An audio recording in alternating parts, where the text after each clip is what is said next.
ನಮಸ್ಕಾರ ಸ್ನೇಹಿತರೆ, vision 365 YouTube ಚಾನಲ್ಗೆ ಸ್ವಾಗತ. ಭಾರತದ ಪ್ರಾಕೃತಿಕ ಲಕ್ಷಣಗಳು ಎಂಬ ಅಧ್ಯಯನ ಮಾಡ್ತಾ ಇದ್ವಿ.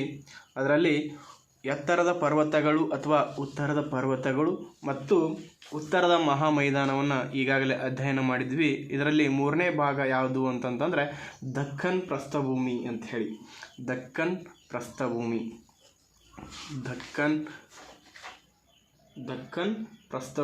ಅಂಥೇಳಿ ನಾವು ನೋಡ್ತೇವೆ. ದಕ್ಕನ್ ಪ್ರಸ್ಥಭೂಮಿ. ಈ ದಕ್ಕನ್ ಪ್ರಸ್ಥಭೂಮಿ ಬಗ್ಗೆ ಇವತ್ತು ಅಧ್ಯಯನ ಮಾಡೋಣ.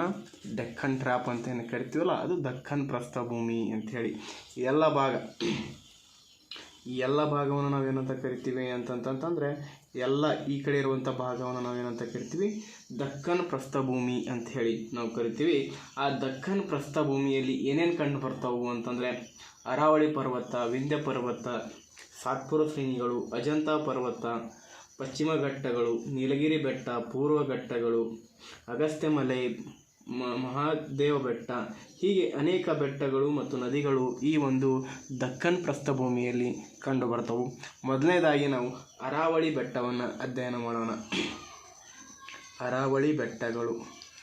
ಅರಾವಳಿ ಬೆಟ್ಟಗಳು ನಿಮಗೆ ಆಲ್ರೆಡಿ ಹೇಳಿದ್ದೆ, ಇದು ಪ್ರಪಂಚದ ಅತ್ಯಂತ ಹಳೆಯ ಮಡಿಕೆ ಪರ್ವತಗಳಾಗಿವೆ ಅಂತ ಹೇಳಿದ್ವಿ.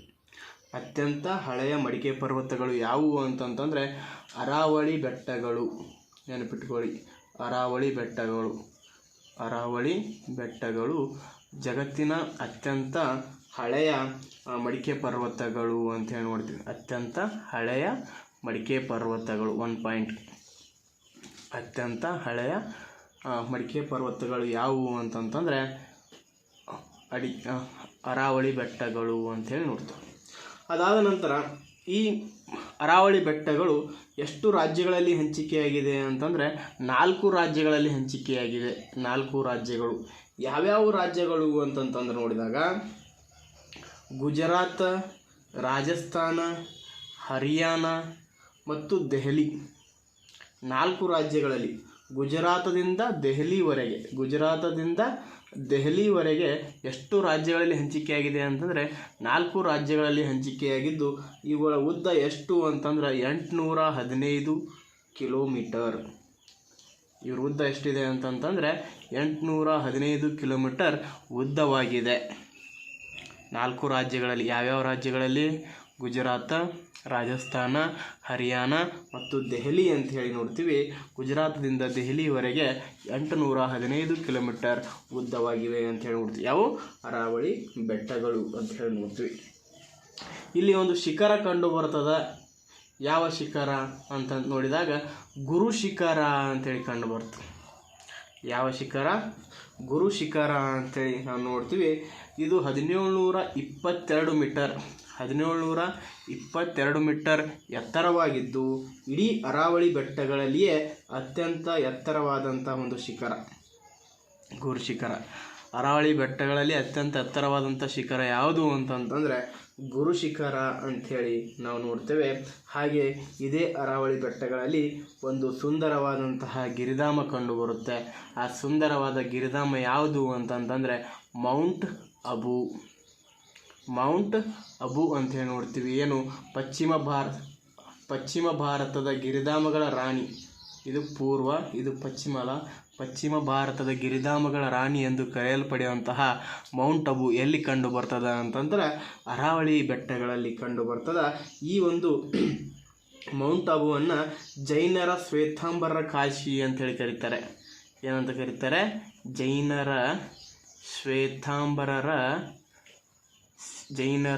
ಶ್ವೇತಾಂಬರ ಕಾಶಿ ಅಂಥೇಳಿ ನಾವಿದನ್ನು ಕರಿತೇವೆ. ಶ್ವೇತಾಂಬರರು ಅಂತಂದರೆ ಯಾರು ಗೊತ್ತಾ? ಪಾರ್ಶ್ವನಾಥ. ಜೈನರ 23ನೇ ತೀರ್ಥಂಕ ಪಾರ್ಶ್ವನಾಥನ ಅನುಯಾಯಿಗಳನ್ನು ನಾವೇನಂತ ಕರಿತೀವಿ ಅಂತಂದ್ರೆ 23ನೇ ತೀರ್ಥಂಕ ಯಾರು ಅಂತಂತಂದರೆ ಪಾರ್ಶ್ವನಾಥ ಅಂಥೇಳಿ ನೋಡ್ತೀವಿ. ಈ ಪಾರ್ಶ್ವನಾಥನ ಅನುಯಾಯಿಗಳನ್ನು ನಾವೇನಂತ ಕರಿತೀವಿ? ಶ್ವೇತಾಂಬರು. ಇವರು ಬಿಳಿಯ ಬಟ್ಟೆಗಳನ್ನು ಧರಿಸ್ತಾ ಇದ್ರು. ಇನ್ನು 24ನೇ ತೀರ್ಥಂಕ ಯಾರು ಅಂತಂದರೆ ವರ್ಧಮಾನ ಮಹಾವೀರ ಅಂಥೇಳಿ ನೋಡ್ತೀವಿ. ಅವರ ಅನುಯಾಯಿಗಳನ್ನು ನಾವೇನಂತ ಕರಿತಿದ್ವಿ ಅಂದರೆ ದಿಗಂಬರರು ಅಂಥೇಳಿ ನಾವು ನೋಡ್ತಿದ್ವಿ. ಹಾಗೆ ಈ ಒಂದು ಏನಿದೆಯಲ್ಲ ಜೈನರ ಶ್ವೇತಾಂಬರ ಕಾಶಿ ಅಂತ ಯಾವುದನ್ನು ಕರೀತಾರೆ ಅಂತಂದ್ರೆ ಮೌಂಟ್ ಅಬುವನ್ನು ಕರೀತಾರೆ ಅಂಥೇಳಿ ನಾವು ನೋಡ್ತೇವೆ. ಹಾಗೆ ಇಲ್ಲಿ ಪ್ರಸಿದ್ಧವಾದಂತಹ ದಿಲ್ವಾರ್ ದೇವಾಲಯಗಳು ಕೂಡ ಕಂಡು ಬರುತ್ತವೆ. ಎಲ್ಲಿ ಅಂತಂತಂದರೆ ಈ ಅರಾವಳಿ ಬೆಟ್ಟಗಳಲ್ಲಿ ದಿಲ್ವಾರ್ ದೇವಾಲಯಗಳು. ನೆಕ್ಸ್ಟ್ ಪಾಯಿಂಟ್, ದಿಲ್ವಾರ್ ದೇವಾಲಯಗಳು ಎಲ್ಲಿ ಕಂಡು ಬರ್ತಾವು ಅಂತಂತಂದ್ರೆ ಅರಾವಳಿ ಬೆಟ್ಟಗಳಲ್ಲಿ ಕಂಡು ಬರ್ತವೆ ಅಂಥೇಳಿ ನಾವು ನೋಡ್ತೀವಿ. ಹಾಗೆ ಪ್ರಮುಖವಾಗಿ 2 ಘಾಟ್ಗಳು ಕೂಡ ಕಂಡು ಬರ್ತವೆ. ಯಾವವು ಘಾಟ್ ಅಂತಂತಂದ್ರೆ ಒಂದು ಗೋರಾನ್ ಘಾಟ್, ನೆನ್ಪಿಟ್ಕೊಳ್ಳಿ, ಗೋರಾನ್ ಘಾಟ್. ಇನ್ನೊಂದು ಯಾವುದು ಅಂತಂತಂದ್ರೆ ಹಳದಿ ಘಾಟ್ ಅಂತ ಕರಿತೀವಿ. ಹಳದಿ ಘಾಟ್ ಅಂಥೇಳಿ ನಾವು ಕರಿತೀವಿ. ನೋಡಿ, ಈ ಗೋರಾನ್ ಘಾಟ್ ಯಾವ 2 ಸ್ಥಳಗಳನ್ನು ಏನು ಮಾಡುತ್ತೆ, ಜಾಯಿನ್ ಮಾಡುತ್ತೆ, ಕೂಡಿಸುತ್ತೆ ಅಂತಂದ್ರೆ ಗುರು ಶಿಖರ ಮತ್ತು ಮೌಂಟ್ ಅಬು. ಗುರು ಶಿಖರ ಮತ್ತು ಮೌಂಟ್ ಅಬು ಅಂಥೇಳಿ ನಾವು ನೋಡ್ತೀವಿ. ಹಳದಿ ಘಾಟ್ ಯಾವ 2 ಸ್ಥಳಗಳನ್ನು ಕೂಡಿಸುತ್ತೆ ಅಂದ್ರೆ ರಾಜ್ಮಂಡಿ ಮತ್ತು ಪಾಲಿ. ರಾಜ್ಮಂಡಿ ಮತ್ತು ಪಾಲಿ ಎಂಬ ಸ್ಥಳಗಳನ್ನು ಯಾವುದು ಘಾಟ್ ಕೂಡಿಸುತ್ತೆ ಅಂತಂದರೆ ಹಳದಿ ಘಾಟ್. ಗುರುಶಿಖರ ಮತ್ತು ಮೌಂಟ್ ಅಬುವನ್ನು ಸೇರಿಸುವಂತಹ ಘಾಟ್ ಯಾವುದು ಅಂತಂದರೆ ಗೋರಾನ್ ಘಾಟ್ ಅಂಥೇಳಿ ನಾವು ನೋಡ್ತೇವೆ. ಅದೇ ಥರನಾಗಿ ಇಲ್ಲಿ ಈ ಅರಾವಳಿ ಬೆಟ್ಟಗಳಲ್ಲಿ ಹುಟ್ಟುವ ನದಿಗಳು ಯಾವುವು ಅಂತಂತಂದ್ರೆ ಒಂದು ಲೂನಿ ಆಗಿರ್ಬೋದು, ಮತ್ತು ಸಬರಮತಿ ನದಿ ಆಗಿರ್ಬೋದು, ಮತ್ತು ಮಾಹೆ ನದಿಗಳು ಅಂಥೇಳಿ ನಾವು ನೋಡ್ತೇವೆ. ನಿಮ್ಗೆ ಹಿಂದಿನ ಕ್ಲಾಸ್ನಲ್ಲಿ ಹೇಳಿದ್ದೆ, ರಾಜಸ್ಥಾನದ ಜೀವ ನದಿ ಯಾವುದು ಅಂತಂದರೆ ಲೂನಿ. 23 ಬಾರಿ ಕರ್ಕಾಟಕ ಸಂಕ್ರಾಂತಿ ವೃತ್ತವನ್ನು 2 ಬಾರಿ ಸಂಧಿಸುವ ನದಿ ಯಾವುದು ಅಂದರೆ ಮಾಹೆ ನದಿ ಅಂಥೇಳಿ ನಾವು ನೋಡ್ತೇವೆ. ಈ ಮಾಹೆ ನದಿಗೆ ನದಿ ಮುಖಜ ಭೂಮಿ ಇಲ್ಲ ಅಂಥೇಳಿ ನೋಡ್ತೀವಿ. ಭಾರತದ ನದಿ ವ್ಯವಸ್ಥೆ ಹೇಳು ಮುಂದಾಗ ನದಿ ಮುಖಜ ಅಂದರೇನು, ನದಿ ಮುಖಜ ಇರುವ ನದಿಗಳ್ಯಾವು, ಇಲ್ಲದ ನದಿಗಳ್ಯಾವು ಅಂತ ಭಾರತದ ನದಿ ವ್ಯವಸ್ಥೆ ಎಂಬ ಅಧ್ಯಾಯದಲ್ಲಿ ಅಧ್ಯಯನ ಮಾಡೋಣ. ಈಗ ಇದು ಎಲ್ಲವೂ ಏನಂತಂತಂದರೆ ಅರಾವಳಿ ಬೆಟ್ಟಗಳ ಬಗ್ಗೆ ಇಷ್ಟೊತ್ತು ನಾವು ಅಧ್ಯಯನ ಮಾಡಿದ್ವಿ. ಅರಾವಳಿ ಬೆಟ್ಟಗಳ ಬಗ್ಗೆ ಇನ್ನೊಮ್ಮೆ ನೋಡೋಣ. ಅರಾವಳಿ ಬೆಟ್ಟಗಳು ಪ್ರಪಂಚದ ಅತಿ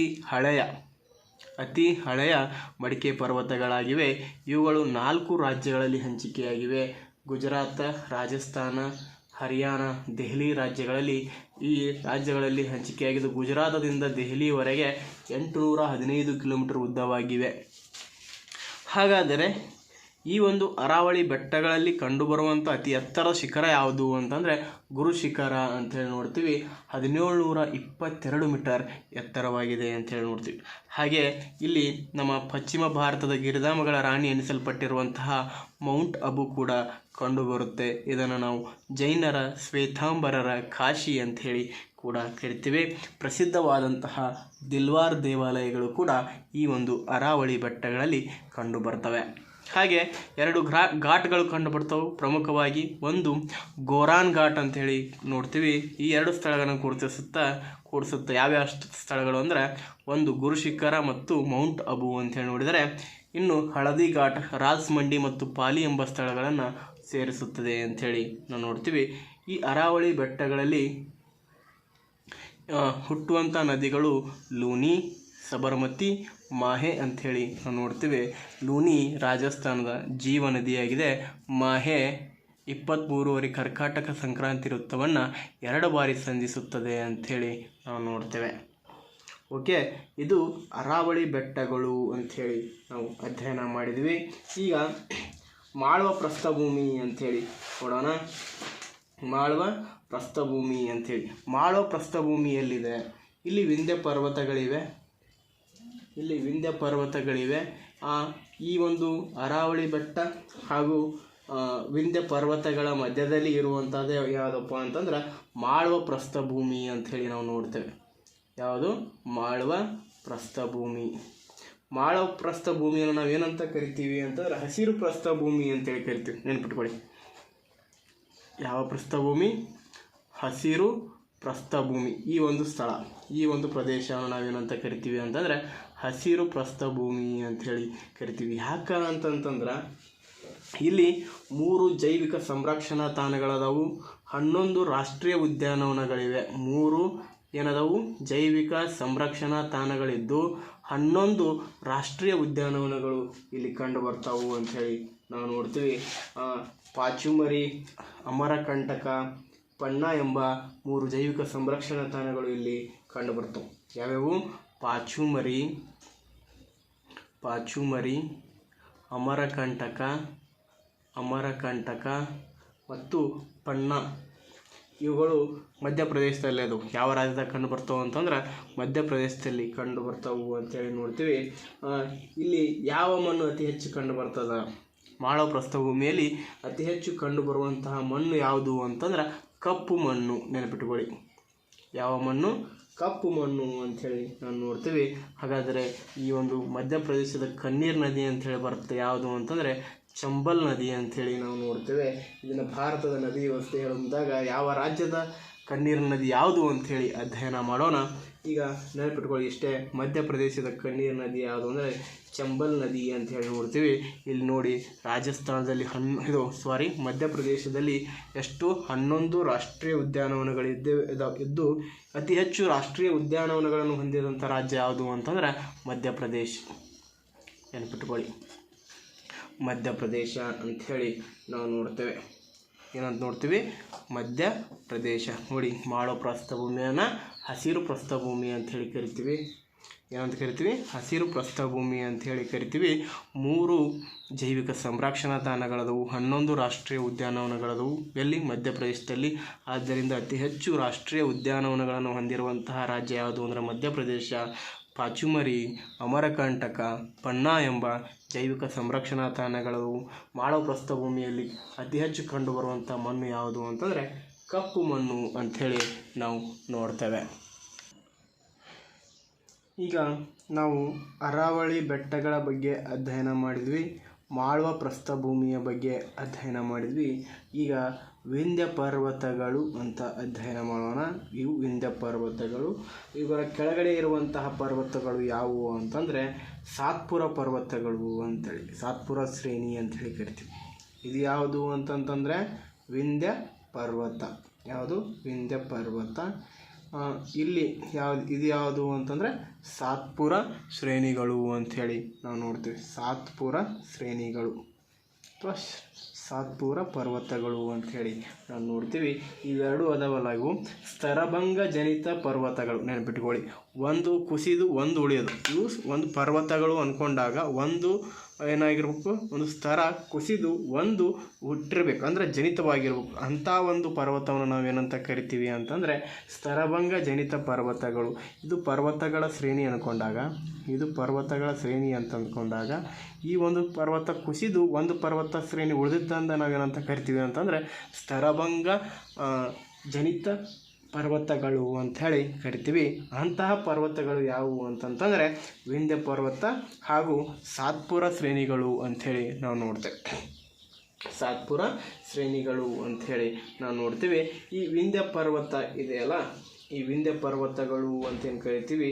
ಈ ವಿಂಧ್ಯ ಪರ್ವತ ಉತ್ತರ ಭಾರತ ಹಾಗೂ ದಕ್ಷಿಣ ಭಾರತವನ್ನು ವಿಭಾಗಿಸುವಂತಹ ಒಂದು ಪರ್ವತಗಳಾಗಿವೆ. ಉತ್ತರ ಭಾರತ ಹಾಗೂ ದಕ್ಷಿಣ ಭಾರತ ಹಾಗೆ ವಿಭಾಗಿಸುವಂತಹ ಪರ್ವತಗಳು ಯಾವುವು ಅಂತಂತಂದ್ರೆ ವಿಂಧ್ಯ ಪರ್ವತಗಳು ಅಂಥೇಳಿ ನಾವು ನೋಡ್ತೇವೆ. ಈ ವಿಂಧ್ಯ ಪರ್ವತದಲ್ಲಿ ಏನಿದೆ ಅಂತಂತಂದರೆ ಅಮರಕಂಟಕ ಎಂಬ ಶಿಖರ ಕಂಡು ಬರುತ್ತೆ. ಯಾವುದು? ಅಮರಕಂಟಕ. ನೆನ್ಪಿಟ್ಕೊಳ್ಳಿ, ಯಾವುದು? ಅಮರಕಂಟಕ ಎಂಬ ಒಂದು ಶಿಖರ ಇದೆ. ಅಮರಕಂಟಕ ಅಂಥೇಳಿ ಈ ಅಮರಕಂಟಕ ಇದೆಯಲ್ಲ, ವಿಂಧ್ಯ ಪರ್ವತಗಳಲ್ಲಿಯೇ ಅತಿ ದೊಡ್ಡ ಶಿಖರವಾಗಿದೆ. ವಿಂಧ್ಯ ಪರ್ವತಗಳಲ್ಲಿಯೇ ಅತಿ ದೊಡ್ಡ ಶಿಖರ ಯಾವುದು ಅಂತಂದರೆ ಅಮರಕಂಟಕ ಅಂಥೇಳಿ ನೋಡ್ತೀವಿ. ಈ ಅಮರಕಂಟಕದಲ್ಲಿ ಒಂದು ನದಿ ಜನಿಸುತ್ತೆ. ಯಾವ ನದಿ ಅಂತಂತಂದರೆ ನರ್ಮದಾ ನದಿ ಅಂಥೇಳಿ ನೋಡ್ತೀವಿ. ಈ ನರ್ಮದಾ ನದಿ ವಿಂಧ್ಯ ಪರ್ವತದ ಅಮರಕಂಟಕ ಶಿಖರದಲ್ಲಿ ಹುಟ್ಟಿ ವಿಂಧ್ಯ ಪರ್ವತ ಹಾಗೂ ಸಾತ್ಪುರ ಶ್ರೇಣಿಗಳ ಮಧ್ಯೆ ಹರಿಯುತ್ತದೆ. ನೋಡಿ, ಹಿಂಗೆ ಹರಿಯಾಗದ ನೋಡಿ. ಇಲ್ಲಿ ಬಂದು ಅರಬ್ಬಿ ಸಮುದ್ರವನ್ನು ಸೇರುತ್ತದೆ. ನೋಡಿ, ವಿಂಧ್ಯ ಪರ್ವತದ ಅಮರಕಂಟಕದಲ್ಲಿ ಹುಟ್ಟಿ ವಿಂಧ್ಯ ಪರ್ವತ ಹಾಗೂ ಸಾತ್ಪುರ ಶ್ರೇಣಿಗಳ ಮಧ್ಯದಲ್ಲಿ ಹರಿಯುತ್ತದೆ ಅಂಥೇಳಿ ನಾವು ನೋಡ್ತೇವೆ. ಯಾವುದು ಅಂತಂತಂದರೆ ನರ್ಮದಾ ನದಿ ಅಂಥೇಳಿ ನಾವು ನೋಡ್ತೇವೆ. ನರ್ಮದಾ ನದಿ ಕಣಿವೆಯಲ್ಲಿ ಹುಟ್ಟಿ ಕಣಿವೆಯಲ್ಲಿ ಹರಿದು ಕಣಿವೆಯಲ್ಲಿ ಅಂತ್ಯಗೊಳ್ಳುವುದರಿಂದ ಭಾರತದ ಕಣಿವೆ ನದಿ ಅಂಥೇಳಿ ನಾವು ನೋಡ್ತೇವೆ. ಯಾವುದನ್ನು ಅಂತಂತಂದರೆ ನರ್ಮದಾ ನದಿ ಅಂಥೇಳಿ ನಾವು ನೋಡ್ತೇವೆ. ಈ ಒಂದು ನದಿಯು 2 ಜಲಪಾತಗಳನ್ನು ಸೃಷ್ಟಿ ಮಾಡಿದೆ.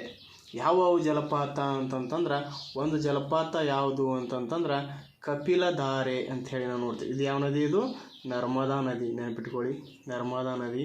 ಈ ನದಿ ನಿರ್ಮಿಸಿರುವಂತಹ ಜಲಪಾತಗಳು ಯಾವುವು ಅಂತಂದರೆ ಕಪಿಲಧಾರೆ ಮತ್ತು ಧುವಂಧರ್ ಬರೂಚ್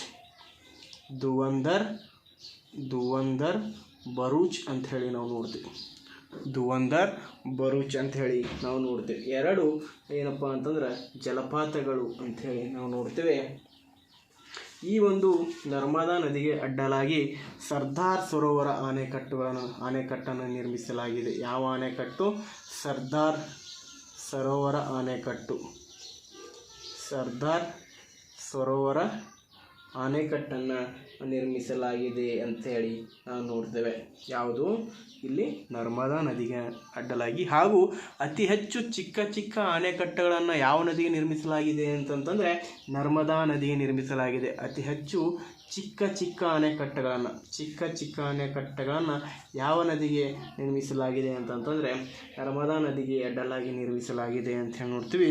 ಈ ನರ್ಮದಾ ನದಿಯ ಬಗ್ಗೆ ಇನ್ನೊಮ್ಮೆ ಭಾರತದ ನದಿ ವ್ಯವಸ್ಥೆ ಒಂದು ಅಧ್ಯಾಯದಲ್ಲಿ ನೋಡ್ಕೊಳ್ಳೋಣ. ಈ ನೆನಪಿಟ್ಕೊಳ್ಳಿ. ಎಲ್ಲಿ ಜನಿಸಿದ್ದು? ವಿಂಧ್ಯ ಪರ್ವತದ ಅಮರಕಂಟಕದಲ್ಲಿ ಜನಿಸಿ ವಿಂಧ್ಯ ಪರ್ವತ ಹಾಗೂ ಸಾತ್ಪುರ ಶ್ರೇಣಿಗಳ ಮಧ್ಯದಲ್ಲಿ ಹರಿದು ಅರಬ್ಬಿ ಸಮುದ್ರವನ್ನು ಸೇರುತ್ತದೆ.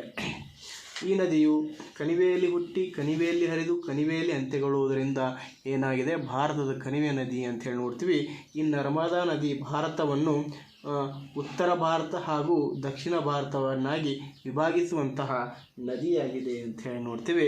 ಈ ಒಂದು ನದಿ ಯಾವ 2 ಜಲಪಾತಗಳನ್ನು ಸೃಷ್ಟಿ ಮಾಡಿದೆ ಅಂದರೆ ಒಂದು ಕಪಿಲಧಾರೆ, ಇನ್ನೊಂದು ಧುವಂಧರ್ ಬರೂಚ್ ಅಂಥೇಳಿ ನೋಡ್ತೀವಿ. ಈ ನದಿಗೆ ಅಡ್ಡಲಾಗಿ ಸರ್ದಾರ್ ಸರೋವರ ಅಣೆಕಟ್ಟನ್ನು ನಿರ್ಮಿಸಲಾಗಿದೆ.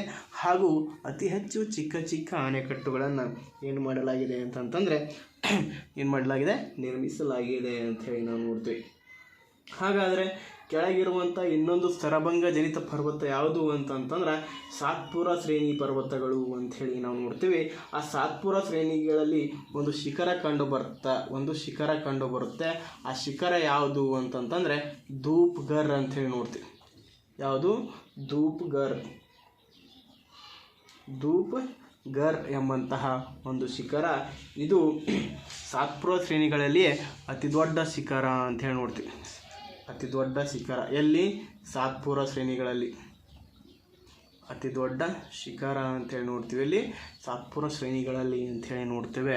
ಹೀಗೆ ಪ್ರತಿಯೊಂದು ಪಾಯಿಂಟನ್ನು ನೀವು ನೋಟ್ಸ್ ಮಾಡ್ಕೊತ ಹೋದಾಗ ಅರ್ಥ ಆಗ್ತದೆ. ಪ್ರತಿಯೊಂದು ಪಾಯಿಂಟನ್ನು ಕೇವಲ ಓದದೆ ಮತ್ತು ವಿಡಿಯೋ ನೋಡೋದೆ ಬರ್ಕೋಬೇಕು. ಹಾಗಾಗಿ ಅದಾಗದಾಗ ಮಾತ್ರ ಏನಾಗುತ್ತೆ? ಅರ್ಥ ಆಗ್ತದೆ, ನೆನಪುಳಿತದ ಅಂತ ಹೇಳ್ತಾ ಈಗ ಈ ಒಂದು ವಿಂಧ್ಯ ಪರ್ವತಗಳು ಹಾಗೂ ಸಾತ್ಪುರ ಶ್ರೇಣಿಗಳನ್ನು ಒಂದುಗೂಡಿಸುವಂತಹ ಬೆಟ್ಟಗಳು ಯಾವುವು ಅಂತ ಕೇಳ್ತಾನೆ ಕ್ವಶನ್ನ. ಮೈಕಲ್ ಬೆಟ್ಟಗಳು. ನೆನಪಿಟ್ಕೊಳ್ಳಿ. ಇದು ಹಾಗೂ ಇದನ್ನು ಕೂಡಿಸುವಂಥ ಬೆಟ್ಟಗಳು ಯಾವುವು ಅಂತಂತಂದರೆ ಮೈಕಲ್ ಬೆಟ್ಟಗಳು ಅಂಥೇಳಿ ನಾವು ನೋಡ್ತೇವೆ. ಮೈಕಲ್ ಬೆಟ್ಟಗಳು ಅಂಥೇಳಿ ನೋಡ್ತೇವೆ. ಅದಾದ ನಂತರ ಈ ಸಾತ್ಪುರ ಶ್ರೇಣಿಗಳ ಕೆಳಗಡೆ ಯಾವ ಒಂದು ಪರ್ವತಗಳು ಇವೆ ಅಂತಂದರೆ ಅಜಂತಾ ಪರ್ವತಗಳು ಕಂಡು ಬರುತ್ತವೆ. ಯಾವ ಪರ್ವತಗಳು? ಅಜಂತಾ ಪರ್ವತಗಳು ಕಂಡು ಬರುತ್ತವೆ ಅಂಥೇಳಿ ನೋಡ್ತೇವೆ. ಈ ಅಜಂತಾ ಪರ್ವತಗಳು, ಇದು ಯಾವ ಪರ್ವತ? ಅಜಂತಾ ಪರ್ವತ ಅಂಥೇಳಿ ನೋಡ್ತೀವಿ. ಈ ಅಜಂತಾ ಪರ್ವತ ಅವಶೇಷ ಬೆಟ್ಟಗಳಾಗಿವೆ. ನೆನಪಿಟ್ಕೊಳ್ಳಿ. ಯಾವ ಬೆಟ್ಟಗಳಿವು? ಅವಶೇಷ ಬೆಟ್ಟಗಳಾಗಿವೆ ಅಂಥೇಳಿ ನಾವು ನೋಡ್ತೀವಿ. ಅವಶೇಷ ಬೆಟ್ಟಗಳಾಗಿವೆ.